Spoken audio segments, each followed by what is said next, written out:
Today, I've been blessed and had the privilege of sharing God's word this morning. And today I wanted to actually share about dreams, decisions, and destinations. And so I went on a Merriam-Webster and I was like, okay, how does Merriam-Webster define a dream in a literal sense and a figurative sense? Literally, it's a series of thoughts, images, or emotions occurring during sleep. So say you live like a 90-year lifespan, about a third of that time is obviously spent sleeping. So that's 30 years that you are in bed. And from those 30 years, a lot of that time is spent dreaming. And our God is too good to just waste all those years of dreaming to not do anything about it. He speaks in dreams. He spoke to people in the Bible through dreams, and he speaks to people today through dreams. So dreams are important. In a figurative sense, which most of us are aware of, it's a strongly desired goal or purpose, right? So in our context, what's familiar is the American dream, right? What is the American dream? America, the land of opportunity. You start your own business or you get a nice job. You have a salary, you get a house, kids, send your kids to a nice school, have a good education system. I'm not saying that's a bad thing. I'm just saying that's the American dream. In our society, that's almost like the gold standard or the gold star that you're doing well. You're doing well in life. Those are nice things. We have our dreams. We have our desires, destinations, whatever you want to call it. And oftentimes for believers, these can be from God. And I think sometimes, though, we can fall into the trap of making these God-given dreams too much about ourselves, which I'm going to touch on later. But yeah, for now, these dreams can be from God. Why? Right? God is the ultimate visionary. Yep. Jeremiah 29:11, "For I know the plans I have for you, says the Lord, plans for you to prosper, to have a hope and a future." God's desire is goodwill for men. God is the author and the perfecter of our faith. Hebrews 12:2. God is the interpreter of dreams. Genesis 40, which we're going to go into in a bit. So some of you have received glimpses, understandings of your prophetic assignments and what is to come. Some of you have been waiting on it for a long time. And for me, that's sometimes the hardest part, the most frustrating aspect of things to come, the waiting. God told Abraham, hey, you're going to have a son. From that time that word was released to the time that the son came, that was 25 years. God's timing is not our timing. And 25, I'm barely over 25. I'm 28. That's most of my life that Abraham was waiting for God's word to come true in his life. For an Isaac. That's good. So the question really is, how can we faithfully steward dreams, our assignments, our calling that God has placed in each of us?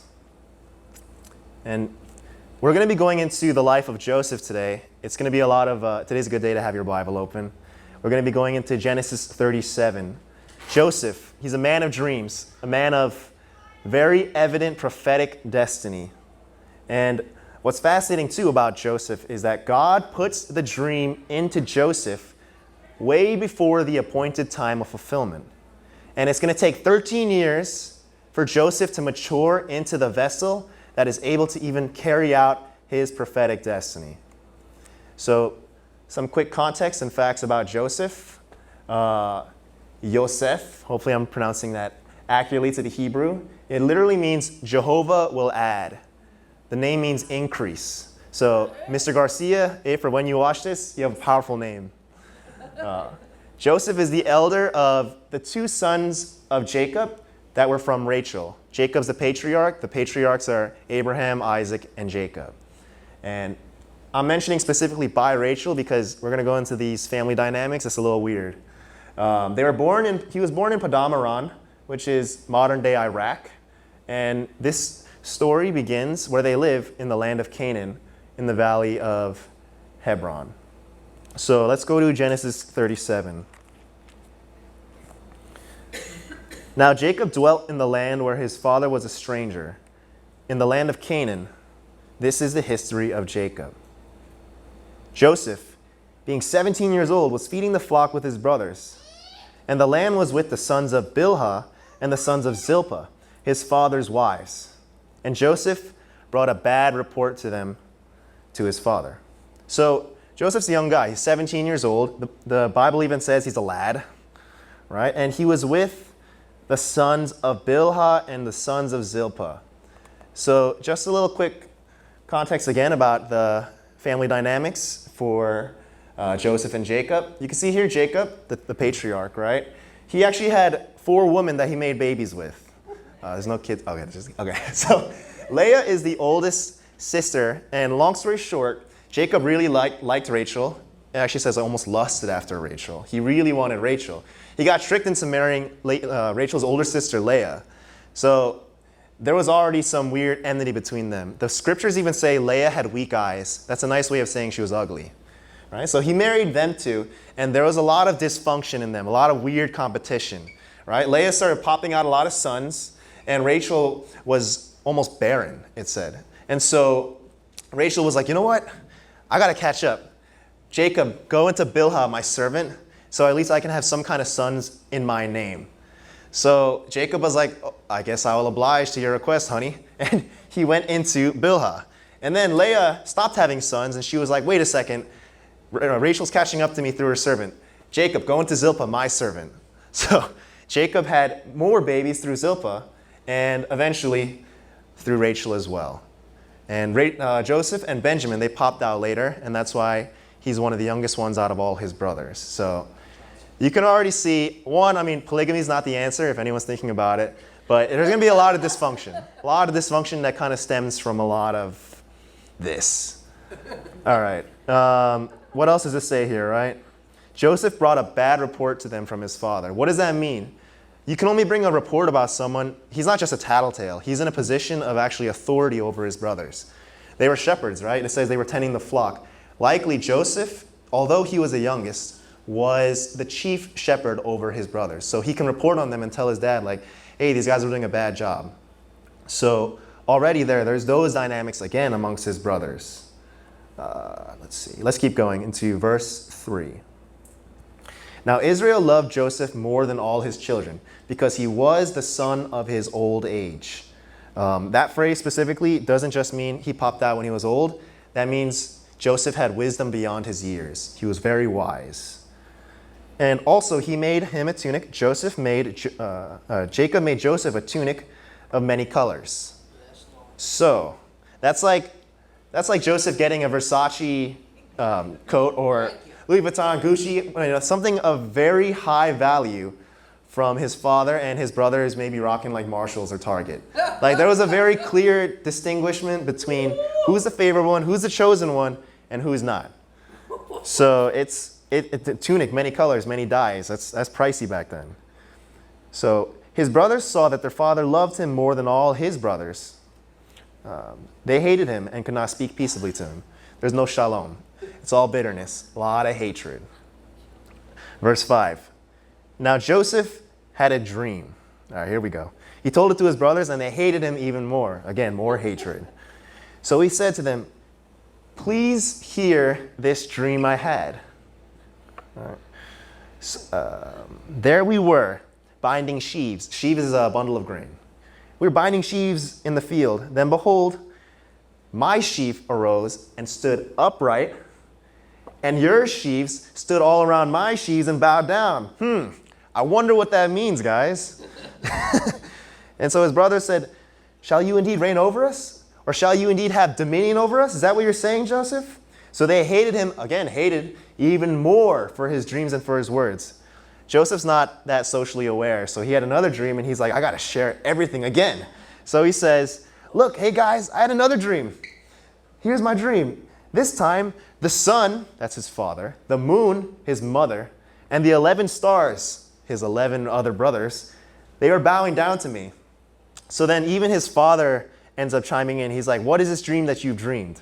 Shall your mother and I and your brothers indeed come to bow down to the earth before you? And it says his brothers envied him, and his father kept the matter in mind. So dreams were taken very seriously in the ancient Near East. That's like the time period of everything that takes place in this narrative. Dreams, especially if they were repeated twice, they were assumed by all the people, not even just the Jews, but even if the pagans, that one, it was the divine speaking to man, and if it's repeated twice in a similar theme, this is likely to happen. It's going to come to pass, and it's going to come to pass soon. So that's why it doesn't just say like they ignored him, but they envied him. Because clearly they assumed what Joseph's saying, that actually might happen. And that's why his father kept the matter in mind. Let's keep going. Verse 12. Then his brothers went to feed their father's flock in Shechem. And Israel said to Joseph, "Are not your brothers feeding the flock in Shechem? Come, I'll send you to them." So he said to him, "Here I am." And so Shechem is about a 50-mile journey, so a 20-mile walk, just as a heads up. And what's known about Shechem, why were they there? Shechem's very fertile, a lot of vegetation, it's good for the sheep, so it makes sense that they went out there. Let's jump to verse 18. Now when they, his brothers, when they saw him far off before he came near them, they conspired against him to kill him. Then they said to one another, "Look, this dreamer is coming. Come therefore, let us now kill him and cast him into some pit. And we shall say, some wild beast has devoured him. Then we'll say, what shall become of his dreams?" The spirit of hatred that was on them, that spirit of hatred always gives birth to murder. You got to take care of that. And the enemy's using them here. The enemy wants to kill the dreams that are in Joseph before they come to fruition. The enemy wants to kill the seed of dreams in you before you come to maturity and fruition. He's always trying to take you out early. Look at abortion. He's always trying to take things out when they're young, when they're vulnerable. That's right. So we're going to go into this more later again, but learn to steward what the Lord is releasing in you at this time, the seed that is growing in you. Let that stay on that fertile soil. Keep your hearts tender. So verse 22, or verse 21, but Reuben heard it, and he delivered him out of their hands and said, "Let us not kill him." And Reuben said, "Shed no blood, but cast him into this pit, which is in the wilderness, and do not lay a hand on him, and that he might deliver him out of their hands and bring him back to his father." So Reuben almost seems like a nice guy, but not really. So Reuben was the firstborn. He's the eldest. And he actually had the authority to stop his brothers from plotting that they were going to kill and hurt Joseph. But one, he was afraid of upsetting his brothers. So he came up with this weird compromise. And two, he was afraid of disappointing his father. Everything he was deciding was based off of fear. So he was going to bring Joseph back secretly to hide from his brothers, back to his father. And a little quick context too about this, Genesis 35, Reuben actually slept with Bilhah, Rachel's servant. So already Reuben is the firstborn, but he's already in a status of shame with his father because of this. So there's all types of dysfunction coming from Reuben and from the family. The fear of man that's in him, that produces weak leadership. He was supposed to be the leader, but he was too afraid of others. Fear of man always produces weak leadership, and weak leadership leads to a lot of pain. Good. The fear of the Lord, that is the beginning of wisdom. And the knowledge of the Holy One, that's understanding. Proverbs 9:10. Let's keep going. Verse 23. So it came to pass, when Joseph had come to his brothers, that they stripped Joseph of his tunic. That's the first thing they did. They saw that tunic, get that thing off of him. That thing that represents his destiny, his favoritism. That thing that's probably boosting his ego. That's the thing that made them sick. They took that thing and stripped it away from him immediately. The tunic of many colors that was on him. Then they took him and cast him into a pit, and the pit was empty. There was no water in it. Verse 25, and they sat down to eat a meal. That's the craziest part. They're like, all right, let's try to kill our brother.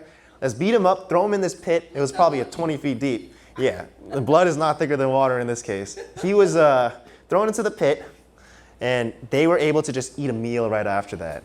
You know, usually if you have some kind of a conscience, if you do something wrong, you're not going to have an appetite. You're not going to want to have a meal after. But it's almost like they kicked him in the hole, and they're like, oh, that was a nice day's work. Let's go eat, guys. So there's that much disconnect. There's that much enmity, hatred, that they're so disconnected from Joseph, God, and their sin. So what happens after that? Continuing in verse 25, they lifted their eyes and they saw a company of Ishmaelites. They saw slavers coming. And then Judah got a smart idea. Judah, verse 26. So Judah said to his brothers, what profit is there if we kill our brother and conceal his blood? Come on, let's sell him to the Ishmaelites and let not our hand be upon him, for he is our brother. So he's almost like, how can we profit even more from getting rid of our brother? Let's sell him as a slave. We can't kill him, right? He's our brother. Let's just sell him, profit. And they made 20 shekels off of him. 20 shekels is like at most $200 US today. And then we'll just get rid of him, and we'll at least his blood's not on our hands. So they sold him, and he went up. He ended up in slavery into the house of Potiphar. Let's jump to chapter 39.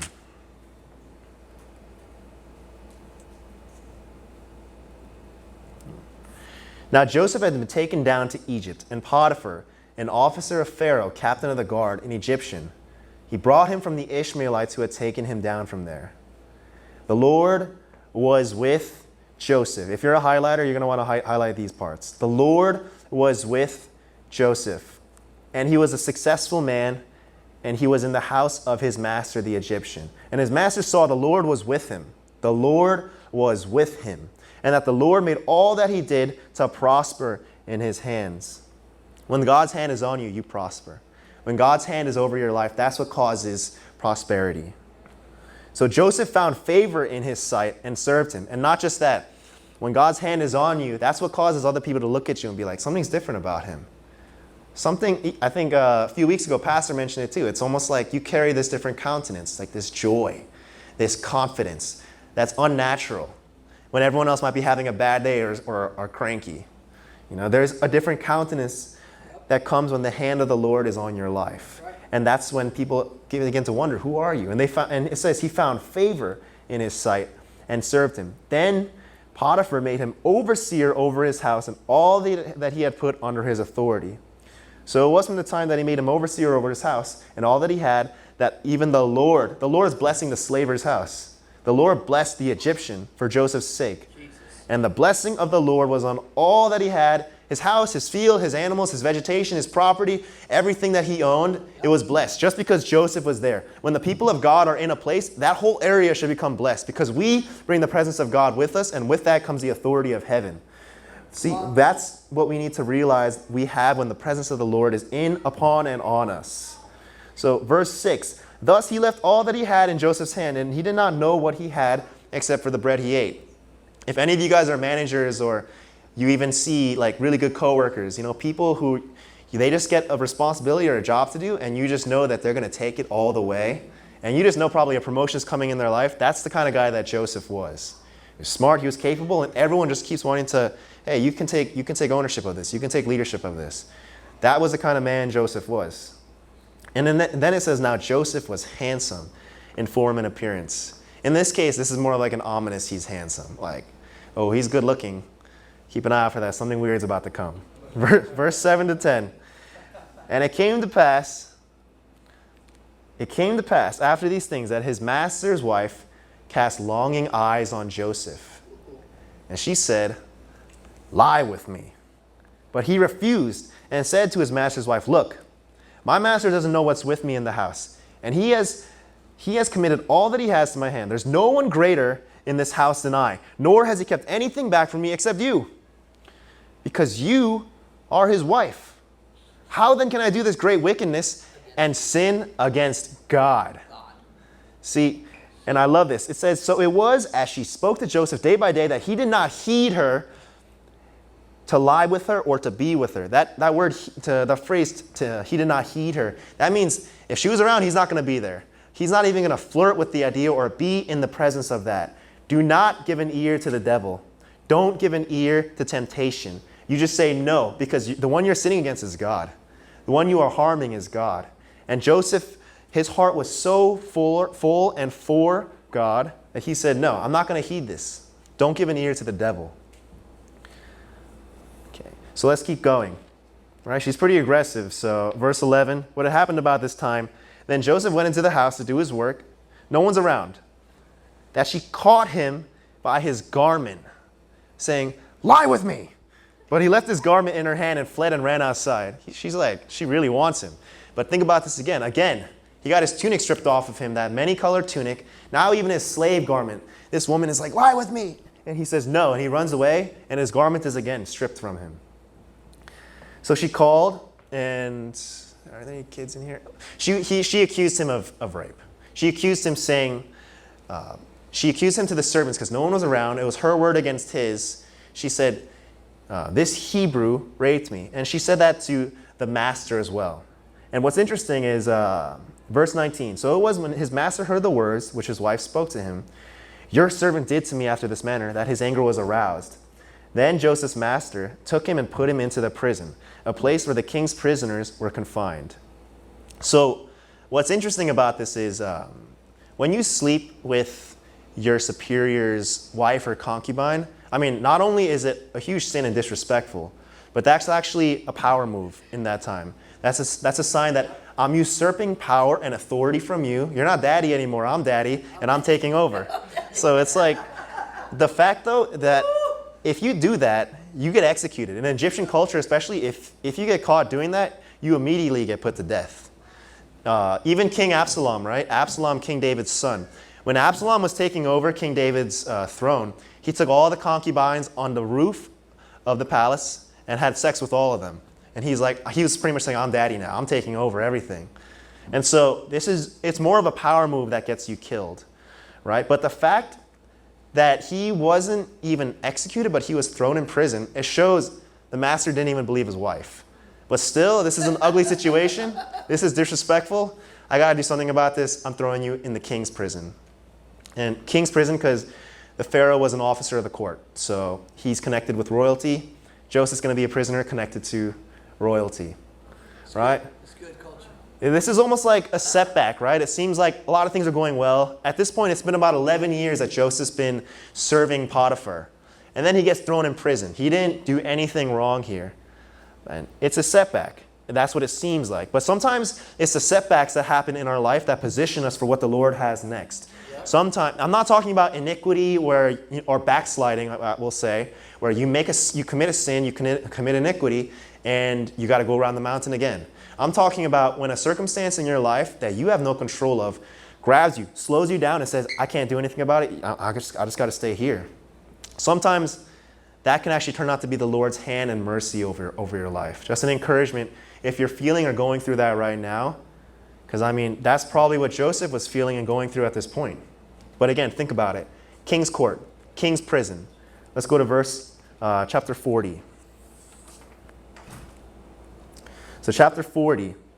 It came to pass after these things, the butler and the baker of the king, they got thrown in prison too. And they're going to end up having dreams. And where is it? Let's see. Verse 5. Then the butler and the baker of the king of Egypt, who were confined in the prison, had a dream, both of them. And each man's dream in one night, and each man's dream with his own interpretation. Verse 6. And Joseph came into them in the morning and looked at them and saw that they were sad. So think about that they were sad. So he asked Pharaoh's officers who were with him in the custody of his Lord's house, saying, why do you look so sad today? And they said to him, we each have had a dream, and there is no interpreter of it. So Joseph said, do not interpretations belong to God? Tell them to me, please. So these were Egyptians, pagans. They didn't even know God, but they were receiving these dreams. They were just people who were in a bad situation with their life on the line, who were trying to interpret what was going on around them, their circumstances while they're in prison. The people of God, us, we're called to speak the words of God, the words of truth to people around us. It says in the scripture, they were sad. They were sad. When you don't hear the words of God, the words of life, that's when sadness comes up. That's when death comes up. That's when hopelessness comes up. It's the words of God that reap words of life. It's the interpretation of reality through the words of God that can help us navigate what's around us, what's happening to us, our circumstances, and in this case, even our dreams. People are hungry for truth. Everyone keeps saying, my truth. That means no truth. There is only one truth, and his name is Jesus. So real words of truth, God's words, they call for life, hope, and peace. People are depressed, anxious, stuck Because they're not hearing the words of God. And sometimes those people can even be in the house of God. You got to hear the words of God to be able to understand what he's doing, what he's saying, and know how to navigate wherever you're going in life. So that's the authority that we can have when we hear him. We interpret reality and can even speak life into whatever reality is around us. So my encouragement is, even in your workplaces, even in your families, speak God's words. Yes. Speak God's words to interpret whatever is going on accurately, that reality, and speak life into it and from it. Good. Speak truth. Verse 9, the butler, Joseph's like, okay, I got it. I got what you're saying. God interprets dreams. I'll hear it. Then the butler told his dream. So in a quick summary, I got these little pictures here. On the left side, the butler, he was handling the wine. Right? In the dream, the butler saw a vine. And the vine had 3 branches with 3 clusters of ripe grapes from these branches. And he took the grapes and he squeezed them into Pharaoh's cup. Joseph said, okay, you're going to be reinstated in 3 days. Full position, full authority back again. Just don't forget about me, man, because I don't belong in here. Okay? So the baker hears this and he's like, oh, that's a good word. All right. So here's my dream, Joseph. I saw 3 baskets that were stacked on my head, and the top basket that had a lot of baked goods for Pharaoh, and the birds were eating them. Joseph said, ooh, you're going to be beheaded in 3 days and left to hang on a tree. And the birds are going to eat your flesh. That's a rough prophetic word. Yeah. He didn't ask for any offering after that. Yeah, I thought it was funny too, because it didn't say anything like, oh, let me tell them that I don't belong in here. He only said that to the butler. He knew the baker's time was up. And nice. Yeah, it came to pass. 3 days later, those guys are both released and everything Joseph said came to pass. But the worst part is they forgot about Joseph. They forgot about him, right? So it's been 11 years he's been enslaved, he's been in prison, and now he's been forgotten, and it's going to be for 2 more years. So let's pause and think about this a bit, right? He was betrayed by his brothers. He was sold into slavery for 11 years. He was falsely accused by his master's wife, his master Potiphar, who he served really faithfully. His master, he was doing everything well for him to the point where, hey, all you have to worry about is what you're going to eat. That's how well he served him. And he got accused and thrown in prison. And then this butler, who's crying and depressed, asks for a word. He gives him a word from God that's accurate, true, and that butler forgets about him. It's pretty rough. Yeah. It's pretty rough. And what I was wondering as I was just reading and processing this was like, why? What was the Lord up to in Joseph's life during this time? Again, we see that waiting period. We see where, just like Abraham had to wait 25 years, Joseph's put into that position of waiting again, of anticipation of what's going to happen. Like what's going on? I don't understand. Joseph's waiting. So what I ask is, what is the Lord cultivating in Joseph right now? What happened in those 2 years when he was in prison? The Bible just skips through, but what kind of dialogue was going on with Joseph and God? What is the Lord stripping away from Joseph? Joseph got his fancy tunic stripped away. Joseph got even his slave garments stripped away. Everything was being stripped away from him. His dignity, everything that he had was stripped away.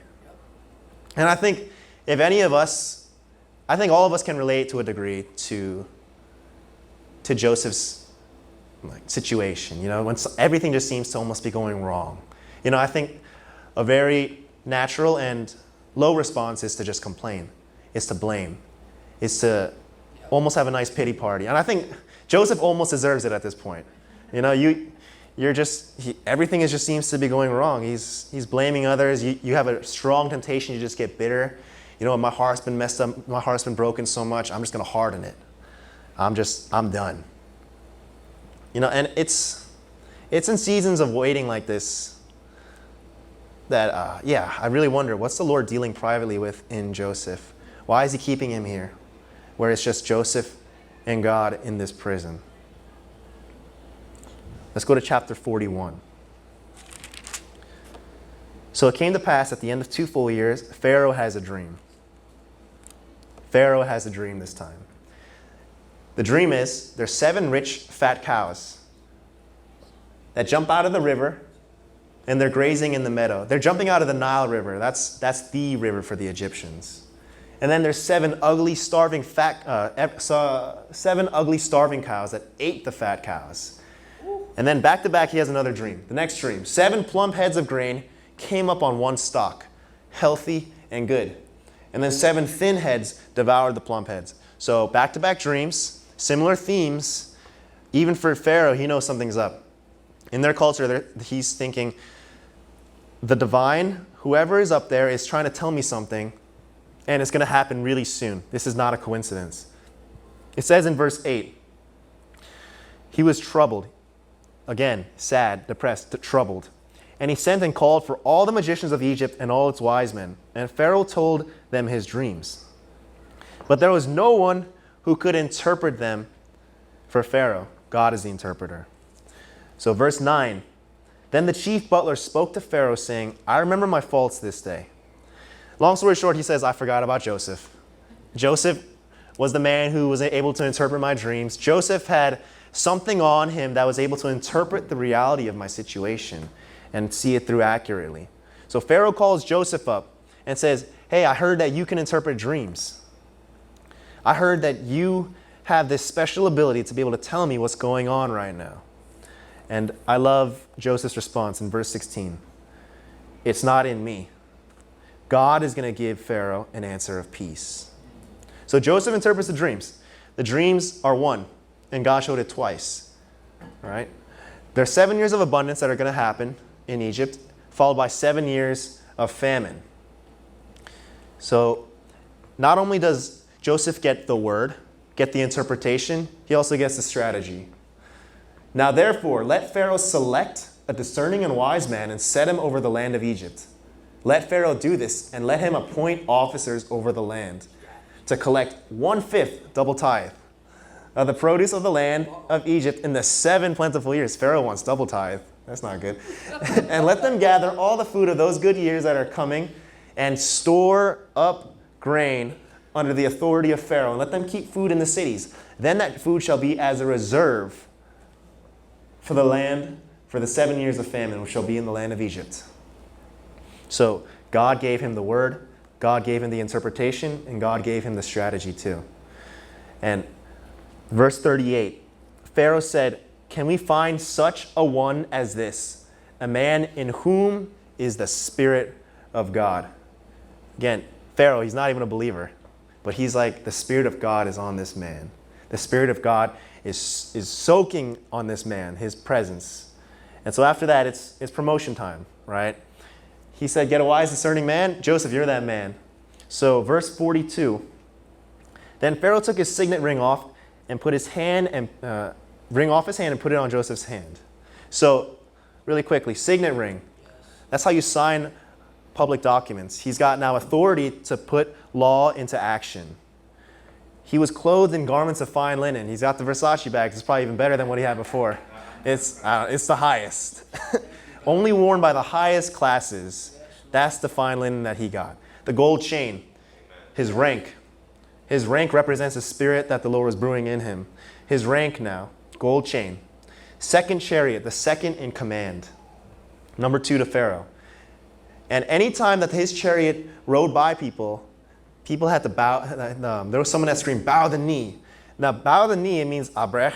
I don't know if that's a, but I just throw that in there. Abrech. Yeah, with that. But this meant father. This meant native prince. So the significance of this phrase is that you're not a Hebrew anymore. They hated Hebrews. Like, they were very racist towards Hebrews. He was naturalized as a citizen. So now he had the full rights, the full freedom, the privileged status as an Egyptian. So huge upgrade. He was 30 years old when this came to pass. So 17 years. At 17, he was sold into slavery. At 11 years following, he was thrown into prison. And 2 years, he stayed there, just falsely accused, but waiting. Verse 56, right? 7 years of abundance, 7 years of famine. And then it says in 56, the famine was all over the face of the earth, and Joseph opened up all the storehouses and sold to the Egyptians, And the famine became severe in the land of Egypt. So all countries came to Joseph in Egypt to buy grain, because the famine was severe in all the land. See, everything that was stored in reserve during the years of abundance, during his years of waiting, that became resources in the years of famine. Everything that was stored in him in his times, in his 13 years in prison, while being falsely accused, that became the resources that became what he needed to be carved into that vessel, into someone who can really maturely handle the strategy that God was about to download on him. So don't forsake or neglect or hate the years of waiting, because everything that the Lord is storing in you, in your period of waiting, that's going to become tools and resources that'll help you navigate what's to come. That's right. Everything. So don't miss what he's storing in you. Don't waste those moments, because those moments matter. That's what's going to produce something real. What's real? When the pressure comes, what's going to come out of you? That's real. So this is now, it gets a little telenovela. It gets pretty dramatic. Chapter 42. Let's jump to verse 6, right? Now Joseph was governor over the land. It was he who sold to all the people of the land. And Joseph's brothers came and bowed down before him with their faces to the earth. Joseph saw his brothers and recognized them, but he acted as a stranger. He acted as a stranger to them, right? And spoke roughly to them. Then he said, "Where do you come from?" And they said, "From the land of Canaan to buy food." So Joseph recognized his brothers, but they didn't recognize him. Then Joseph remembered the dreams which he had dreamed about them. See, this is a very different Joseph from the 17-year-old Joseph to the 30-year-old Joseph.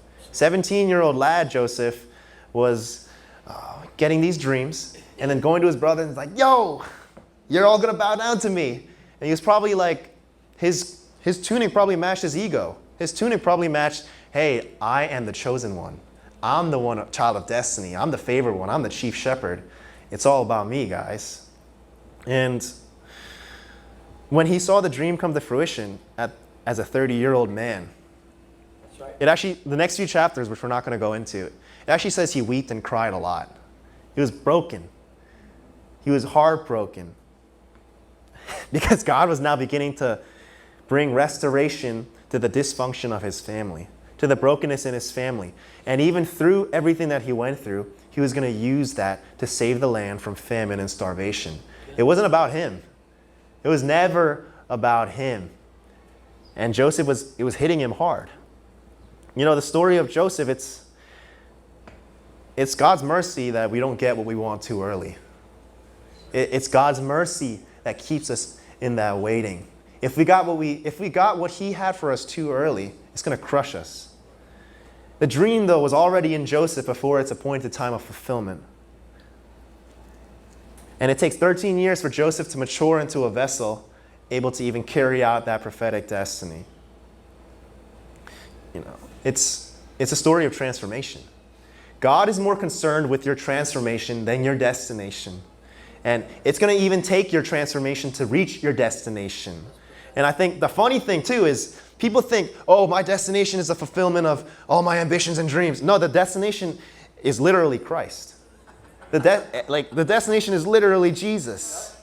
It says, one day we will stand face to face before him. We're all on a one-way road to meet him, whether you like it or not. 2 Corinthians 5:10, "For we must all appear before the judgment seat of Christ, so that each of us may receive what is due for us, the things done while in the body, whether good or bad." What we do in our lives, it carries forward into eternity. And I'm not talking about the sins that are forgiven. When it's forgiven, that's done. That's done. I'm talking about what we do for Jesus in our temporal lives, the here and the now. That echoes into eternity. Think about it. Our timelines, they started the moment that you were conceived in your mother's womb. And that timeline was eternal. That timeline of eternity started right when you were conceived, and that goes into eternity. The things that we do in our temporal lives on earth matters. How we spend our time matters. Who we choose to pursue, that matters. What we choose to pursue, everything. Our obedience unto the Lord matters. It says to obey is better than to sacrifice. If you love me, you will obey my commands, then you'll know the truth, and the truth will set you free. If you love him, you'll obey him. Jesus says, Matthew 7, 21 to 23, not everyone who says to me, Lord, Lord, will enter the kingdom of heaven, but only the one who does the will of my Father who is in heaven. Many will say to me on that day, Lord, Lord, did we not prophesy in your name? We did all these things for you, Jesus. We saw mighty miracles. We drove out demons. We healed the sick. We maybe even raised the dead.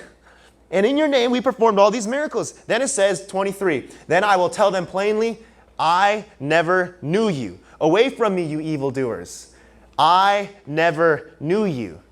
So then the question ends up being, okay, the only thing that really matters is, do you know him? Do you know him? Do you walk with him when you stand before him one day face to face? Because we all will. Yep. Is it going to be as strangers or is it going to be as a friend? Yes. You know, think about that right now. If Jesus was right in front of you and you saw him, would you feel awkward? You don't really know him that well. Would it be like, hey, Jesus, how's it been? We just talked yesterday. You're abiding. You're talking with him. You know him. The question is always, do you know him? Our primary purpose in life is to walk with him and to know him. Everything else that we do is going to flow from this. We have to know him. Amen. You know, faithfulness in our kingdom assignments, that's good. In our prophetic destinies, that's amazing. But it's got to flow from this. And some of us have been given, God-given dreams, God-given assignments, God-given vision. These are good things. But any good thing that becomes an ultimate thing is an idol. That's right. Any good thing that becomes the ultimate thing is an idol.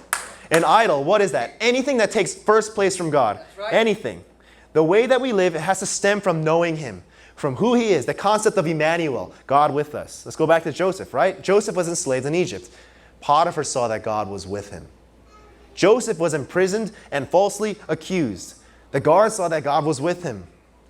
When Joseph was placed as second in command, I love this phrase, Pharaoh said he saw that the Spirit of God was upon him, that God was with him. The Spirit was upon him and God was with him. This is a common theme with God's friends. It's common. You see it with Paul, right? Paul was imprisoned by Rome. But what does he write? I'm a prisoner of my Lord Jesus Christ. Amen. There is no one that can take me captive because I'm already captivated by the one who matters. I'm already captivated by my Lord Jesus Christ. He's the only one that matters. He is my Lord. He is my King. That's something that you can't take away. For Joseph, Paul is the sweet, tangible presence of God. That presence of God, God with them, Emmanuel, God with them, God's heart, will, face, everything turned towards them. Yes, Colossians 1:27, to them God willed to make known what are the riches of the glory of this mystery among the Gentiles, which is Christ in you, the hope of glory. Christ in you, the hope of glory. It's not about the destination. It's about the journey. I used to hate that phrase. Deb used to say that to me a lot because I'll get cranky when we're on long drives or something. She'd say, it's not about the destination, it's about the journey. But that's been eating at me. That's been really eating at me and stripping away any rushing, any hurrying. You know, it's not about the destination, but the journey. It's not about the destination, it's about your transformation. We are transformed through walking with God, in and out of season. We can only steward our dreams and prophetic destiny by walking with God in and out of season. And the thing that you really want anyways, that true fulfillment of what's in your heart, that what you really need is the accessible, tangible, close, ever-present presence of God. That's what you really want. That's what you really need. So my encouragement is this, just be faithful. Be faithful in the waiting. Don't be consumed by your dreams of what you envision, even if you know it's going to come to pass in down the road. Don't be consumed by that. Because when you get consumed by that and you're just looking at yourself, you're just looking at, oh wow, look at what I can be. Look at who God is. Look at who God is. Don't make it so much about you. Learn to be sensitive daily to the omnipresent, all-powerful, close presence of God. Understand that the work of the Holy Spirit in you is transformation. It's not just your destination, it's transformation into what? To be like Christ. It's not about the destination, but your transformation. Let's pray. Lord,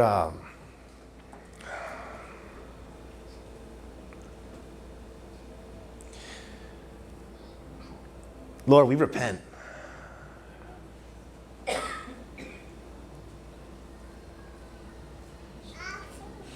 Lord, it's so easy to make things so much about us. so much about me, so much about our ambitions or our desires, Lord. And sometimes we even take a good thing that you've given us and we make it that ultimate thing.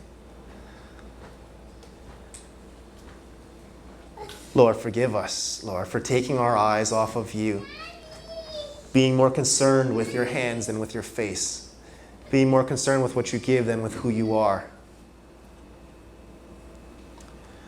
Lord, my prayer is that our house, Lord, in the way that we live our lives, that it will be in pursuit of your presence, of your face, Lord.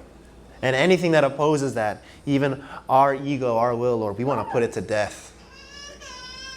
Lord, show us what it means, Lord, to be sensitive to you and to really walk in step with you.